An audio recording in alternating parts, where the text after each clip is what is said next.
إزاي بدأت الكورة في مصر؟ الكورة في مصر بدأت عن طريق الإنجليز، أيوه الإنجليز. الإنجليز لما كانوا أثناء الاحتلال البريطاني في مصر نقلوا اللعبة من الإنجليز لهنا، بس كان عن طريق معسكرات زي إنه في معسكر عسكري كانوا يلعبوا الكورة في المعسكر، لحد ما في مرة من المرات الشباب شافوهم هما بيلعبوا اللعبة دي، لما شافوهم اتعلقوا باللعبة جدا وشافوا إنها لعبة مميزة ينقلوها للشارع المصري.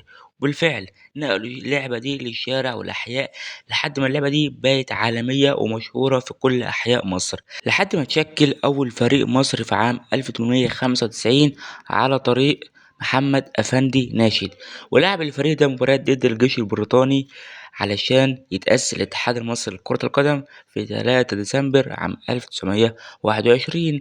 ساعتها المقاومة كان ليها أثر كبير جدا في كرة القدم. إزاي؟ لما كان المصريين كانوا يلعبوا مباريات ضد الجيش كان الفوز بالنسبة للمصريين هو انتصار رمزي عليهم وانتقام تام، وبعد كده تأسست أندية زي النادي الأهلي ونادي الملك فاروق أو نادي مختلط سابقا. والمدارس طبعا كان ليها دور كبير جدا جدا في إنها تنشر وتعلم اللعبة دي للأجيال اللي جاية في كرة القدم. وبس كده.